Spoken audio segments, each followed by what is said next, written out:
So just putting this short video together for any of my students that have recently purchased the head halter from me and they want to know how to fit it onto their dog's head. The first clue I'm going to give you is always come from behind. So this long piece here is going to go behind your dog's neck. Here you have the regular collar piece, so you just put that on like a normal collar. You're going to clip it together. Okay, so once you've clipped it together, you need to move on to under your dog's chin. Now, under your dog's chin, you're going to see a loop there and a loop there. What you're going to do is you're going to pull the little velvet band piece out, and this is going to fit over their nose. So I'm going to put it over his nose there. Now, if you don't pull it out between these two loops, say the loops are both on the same side, what will happen is when you put it over his nose, it's just going to ride over, it's going to catch in the eyes. So very, very important. One loop there, one loop there. Once it's over their nose, you're going to go back to their neck. This bit of black, this one's a bit lopsided because it's a very old one. You're going to go to up here, and you're going to find a little box. On the edge of the little box, there's a little button, and you want to be pressing that inwards, and you're going to bring it down to there. So this will lock it into place. Once it's locked into place, just get your regular leash, clip it on, and you're good to go. If your dog keeps rubbing his nose on the floor and you want to give him a break from it, a break from the nose piece, what you're going to do is you're going to bring this up, loosen it off.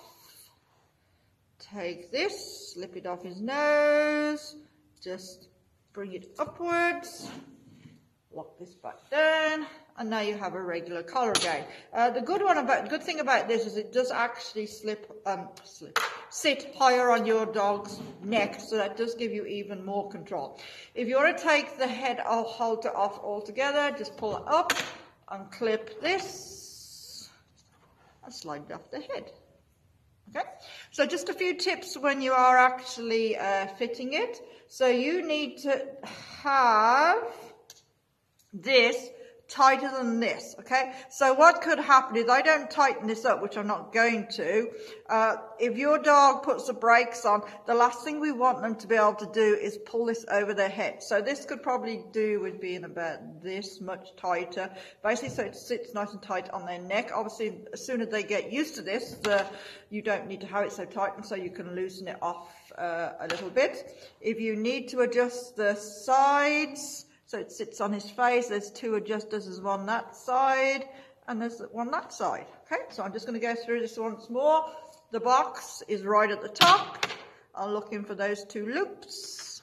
I'm going to pull those over their nose. I suggest if you're doing this for a first time, get a helper, and while you're doing this, get the helper to feed your dog some treats so they're not shaking their head all over the place.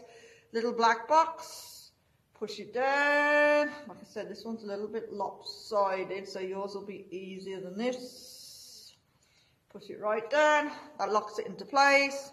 Clip your leash on there. If it's the first time that your dog is wearing it, they're going to be shaking their head and trying to get it off. So what I suggest, keep your arm nice and relaxed. Just walk along throwing treats on the floor to distract them, and they'll start to settle into it really quickly because they're distracted by the treats. They start to associate that this bit of equipment equals good things, and for you it's going to be a win-win because the control you'll have over their head now is really, really awesome. It's going to be like night and day when you walk the dogs.